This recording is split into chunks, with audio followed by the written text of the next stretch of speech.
함께 사도신경 하심으로 2022년도 9월 8일 목요일 온라인 아침 기도회 하나님께 올려드리겠습니다. 전능하사 천지를 만드신 하나님 아버지를 내가 믿사오며 그 외아들 우리 주 예수 그리스도를 믿사오니 이는 성령으로 잉태하사 동정녀 마리아에게 나시고 본디오 빌라도에게 고난을 받으사 십자가에 못 박혀 죽으시고 장사한 지 사흘 만에 죽은 자 가운데서 다시 살아나시며 하늘에 오르사 전능하신 하나님 우편에 앉아 계시다가 저리로서 산자와 죽은 자를 심판하러 오시리라. 성령을 믿사오며 거룩한 공회와 성도가 서로 교통하는 것과 죄를 사하여 주시는 것과 몸이 다시 사는 것과 영원히 사는 것을 믿사옵나이다. 아멘. 찬송가 546장 찬송하시겠습니다. 주님 약속하신 말씀 위에서 영원토록 주를 찬송하리라.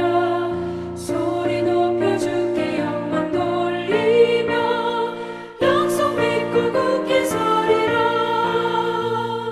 굳게 서리 영원하신 말씀 위에 굳게 서리. 말씀 위에 그 말씀 위에 굳게 서리라. 주님 약속하신 말씀 위에서 세상 염려 내게 엄습할 때에 용감하게 힘써 싸워 이기며 약속 믿고 굳게 서리라. 굳게 서리 영원하신 말씀 위에 굳게 서리. 말씀 위에 서리 그 말씀 위에 굳게 서리라.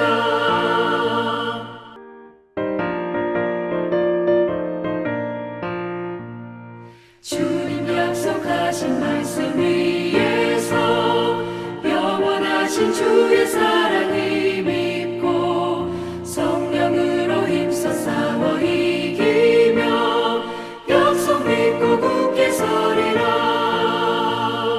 굳게 서리 영원하신 말씀 위에 굳게 서리. 말씀 위에 서리 그 말씀 위에 굳게 서리라. 주님 약속하신 말씀 위에서 성령 인도하는 대로 해가며 주님 품에 항상 안식 얻으며 약속 믿고 굳게 서리라. 약속 믿고 굳게 서리 영원하신 말씀 위에 굳게 서리. 말씀 위에 굳게 서 그 말씀 위에 굳게 서리라. 하나님 아버지 감사합니다. 오늘도 또 새로운 하루를 허락하시고 오늘도 주님께서 말씀을 통해서 예비하신 은혜로 충만한 가운데 살게 하시려고 주님께서 불러주심을 감사합니다. 주님이 부르심에 순종함으로 나왔사오니 오늘도 베푸시는 말씀을 통해서 주님께서 오늘 하루 저희들이 어떤 삶을 살기를 원하시는지 깨닫게 하시고 또한 주님께서 어떤 길로 인도하시는지 알게 하여 주셔서 주님이 인도하시는 길로만 순종하며 나아감으로 말미암아 오늘도 주님이 예비하신 은혜로 충만한 복된 하루가 되게 하여 주옵소서. 감사드리오며 우리 주 예수 그리스도 이름으로 기도드리옵나이다. 아멘. 자, 이 시간에 하나님이 주시는 말씀은 신약성경 데살로니가 후서 2장 13절부터 3장 5절까지 말씀 보겠습니다. 자, 화면을 보시면서 2장 13절부터 우리 함께 합독하시겠습니다. 주께서 사랑하시는 형제들아, 우리가 항상 너희에 관하여 마땅히 하나님께 감사할 것은 하나님이 처음부터 너희를 택하사 성령이 거룩하게 하심과 진리를 믿음으로 구원을 받게 하심이니 이를 위하여 우리의 복음으로 너희를 부르사 우리 주 예수 그리스도의 영광을 얻게 위하려 하심이니라. 그러므로 형제들아 굳건하게 서서 말로나 우리의 편지로 가르침을 받은 전통을 지키라. 우리 주 예수 그리스도와 우리를 사랑하시고 영원한 위로와 좋은 소망을 은혜로 주신 하나님 우리 아버지께서 너희 마음을 위로하시고 모든 선한 일과 말에 굳건하게 하시기를 원하노라. 끝으로 형제들아 너희는 우리를 위하여 기도하기를 주의 말씀이 너희 가운데서와 같이 퍼져나가 영광스럽게 되고 또한 우리를 부당하고 악한 사람들에게서 건지시옵소서 하라. 믿음은 모든 사람의 것이 아니니라. 주는 미쁘사 너희를 굳건하게 하시고 악한 자에게서 지키시리라. 너희에 대하여는 우리가 명한 것을 너희가 행하고 또 행할 줄을 우리가 주 안에서 확신하노니 주께서 너희 마음을 인도하여 하나님의 사랑과 그리스도의 인내에 들어가게 하시기를 원하노라. 아멘. 여러분 어제 살펴본 내용까지 보면 바울은 예수님이 재림하실 때 일어날 일에 대해서 경고합니다. 불법한 자들이 나타날 것이고 미혹의 역사가 있을 것이니까 조심하라는 겁니다. 한마디로 말하면 말세 성도로서 바르게 살라라는 말씀이었습니다. 계속해서 오늘 본문에 보면 마지막 날에 주님의 재림을 기다리는 성도로서 어떻게 살아야 하는지에 대해서 바울은 권면합니다. 첫째로 감사 제목을 바꾸라는 겁니다. 여러분 바울이 감사하고 있는 내용이 무엇입니까? 13절 중반절부터 보니까 하나님이 처음부터 너희를 택하사 성령이 거룩하게 하심과 진리를 믿음으로 구원을 받게 하심이니 라고 합니다. 여러분 바울은 자기에게 오는 어떤 유익 때문에 감사하고 있지 않습니다. 오히려 데살로니가 교인들에게 하나님께서 영적 유익을 주신 것 때문에 감사하고 있습니다. 성령의 거룩하게 하심으로 구원받게 하신 것에 감사하고 있습니다. 데살로니가 교회 교인들을 생각할 때도 무엇보다도 그들이 성령의 은혜로 예수 믿게 된 것을 생각하면서 감사하고 있는 겁니다. 또 하나 바울에게 있어서 감사 조건이 무엇이었습니까? 본문에 보니까 진리를 믿음으로 구원받게 하신 것이라고 하고 있습니다. 하나님께서 그들을 구원해 주시는데 어떤 거룩한 행위로 구원해 주신 것이 아니라 단지 진리를 믿은 것뿐인데 그것 보시고 구원해 주신 것으로 감사하고 있는 겁니다.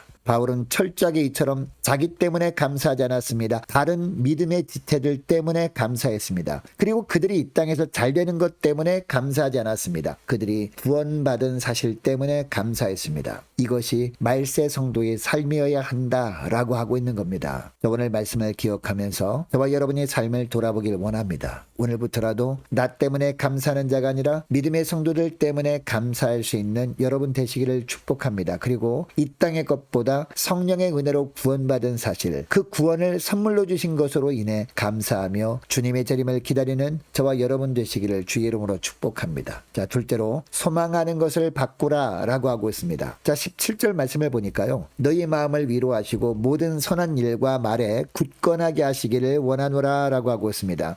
여러분 이것은 데살로니가 교회 교인들에게 쓰는 두 번째 편지를 마무리하면서 바울이 하나님께 간절히 기도하는 부분입니다. 여러분 바울이 이 데살로니가 교회 교인들에게 편지를 쓰면서 그들을 향한 간절한 소원이 무엇이라고 하고 있습니까? 자 16절 17절 말씀을 보니까 하나님이 고난 중에 있는 데살로니가 교회 교인들을 위로해 주시는 것입니다. 그리고 하나님 보시기에 선한 일을 하는데 주눅들지 않게 담대하게 해주시는 것입니다. 또 무엇입니까? 사람들이 뭐라고 하든지 꿋꿋하게 선한 말, 덕스러운 말을 하면서 지내는 것, 이것을 소망하고 있습니다. 여러분 이것이 사도 바울의 소망이었습니다. 바울은 이 데살로니가 교회 교인들보다 더 고난 가운데 살고 있었습니다. 가는 곳마다 바울을 붙잡고 바울을 해하려고 노리는 사람들이 얼마나 많았는지 모릅니다. 가는 곳마다 바울을 돌로 쳐서 죽이려고 하던 유대인들이 기다리고 있었습니다. 자지 못하고 먹지 못하고 옥에 갇히고 40이 하나 감한매를 3번이나 맞고 지내야 했습니다. 만일 우리라면 이런 상황 속에서 어떤 소원을 하나님께 말씀을 드릴까요? 하루빨리 이런 고난이 사라지고 편안하게 주의를 하게 해달라고 기도할 뿐일 겁니다. 언제나 이런 환란이 다 끝나고 시온의 대로처럼 평탄한 가운데 살게 되겠나이까 이런 기도를 할 겁니다. 그런데 사도 바울을 보니까 바울의 소원은요, 하나님께서 데살로니가 교회 교인들의 마음을 위로해 주시는 것, 이것이 바울의 소원이었습니다. 그들이 오직 천국 소망을 품고 살면서 주님 보시기에 선한 일에 기쁨으로 충성하는 것, 이것이 바울의 소원이었습니다. 그리고 입술을 열기만 하면 그들이 하는 말을 통해 많은 사람들이 위로받는 그런 성도를 되게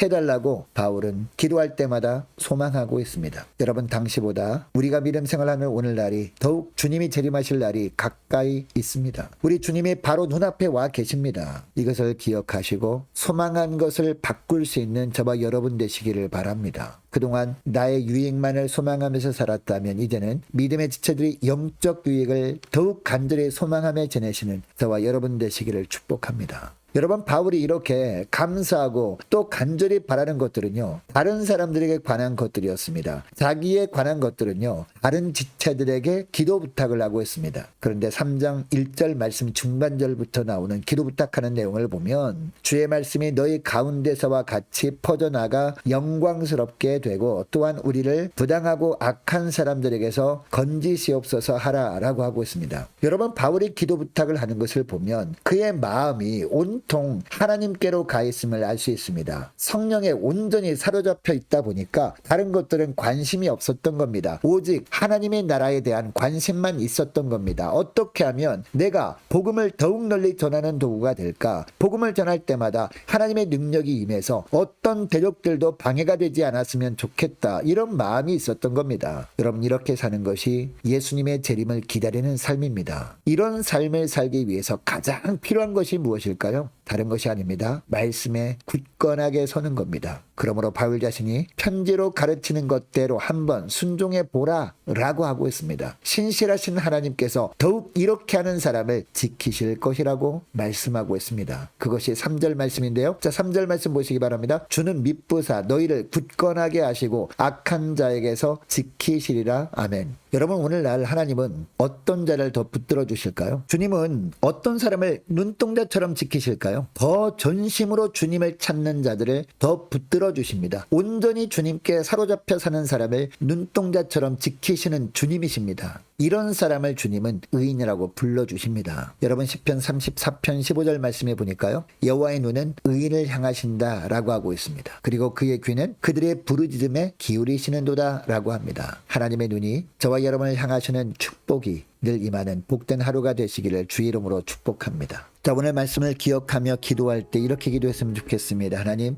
나라에만 전심으로 관심을 가지고 살게 하옵소서. 하나님, 다른 사람에게 기도 부탁을 할 때도 하나님께 맡은 주님의 일을 위한 기도를 부탁하며 살 때 우리의 부르짖는 소리에 주님께서 귀를 기울여 주옵소서 간절히 기도하길 원합니다. 자, 오늘 이스라엘 목요 전도단 위에서 함께 기도하길 원합니다. 기도와 전도에 전념하는 교회 되게 하옵소서 간절히 기도하길 원합니다. 모이기를 힘쓰는 교회 되게 하옵소서 간절히 기도하길 원합니다. 자, 유초등부 중고등부 청년부를 위해서 각 구역과 남녀 전도회를 위해서 함께 기도하기를 원하고요. 많은 환우들과 군복무 중인 이시훈 형제를 위해서 우리 함께 기도하기를 원하고, 우리 성사님들과 나라와 민족을 위해서, 우리 교회의 앞날을 위해서 저와 여러분이 가지고 나온 기도 제목을 놓고 우리 함께 기도하기를 원합니다. 기도하겠습니다.